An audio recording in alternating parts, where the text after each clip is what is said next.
Taxpayers have been grumbling that you are wasting money again, this time to publish shadowy claims about gender pronouns. You're just transphobic and don't understand what gender minorities go through. I know they go through the city happily protesting. And they tell us that gender is a continuous spectrum. Which I suppose would make everyone their own individual minority. Just think. 8 billion individual genders, each with their own pronouns. But I thought, you, is the only pronoun that people use in conversation, so why are you spending public money to write more stories? I keep telling you, these are not stories, it's proper academic research. Which one are you talking about anyways? This one is called, What's in a Pronoun? Exploring Gender Pronouns, as an Organizational Identity Safety Cue among Sexual and Gender Minorities. What the are you thinking? You literally don't know anything. We use the scientific method for this one, and science doesn't lie. No, you didn't. You abused the scientific method.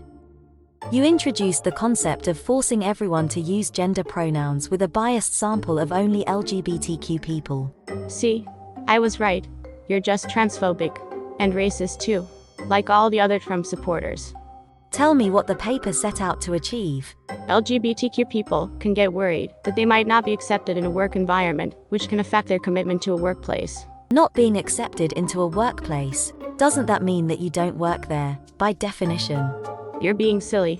The best practice for supporting LGBTQ people is to encourage employees to share their pronouns, rather than assume pronouns. We wanted to see whether this practice worked to support LGBTQ persons. How stupid of me. I thought everyone felt supported by assuming good manners rather than pronouns. This experiment is not about anyone else. We did an experiment from 143 LGBTQ people to see whether the presence of employees' gender pronouns in employee biographies makes LGBTQ people feel safe.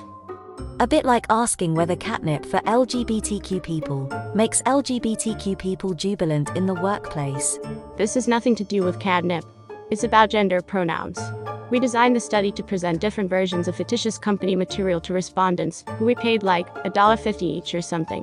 LGBTQ people told us how favorably they look on company employee biographies, firstly with no gender pronouns, then with gender pronouns that were optional, then from a company that forced people to use gender pronouns.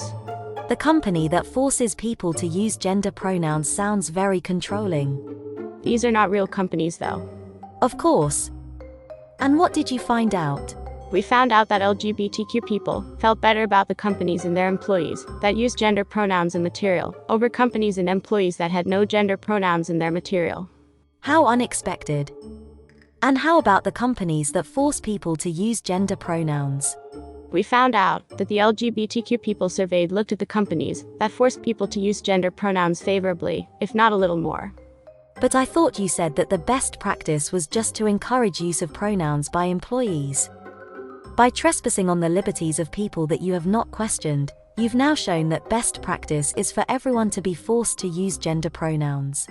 I told you, the company that gets people to surrender their liberties is not a real company. We did it to show the potential harm of forcing people to use pronouns on people transitioning gender, or sensitive LGBTQ people that might not like being forced to use pronouns. The data shows that you can reject that, and they don't mind forcing people to use pronouns. So, a next step would be to question non-LGBTQ people, so you can see how they feel about being forced to include gender pronouns in their communications. Imagine. You could have a complete set of data, and you might even be able to call your paper proper, impartial research, with no motivated reasoning.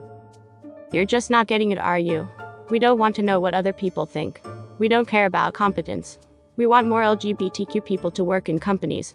We're saying that future work totally needs to question LGBTQ people again, about forcing everyone to use their way of communication.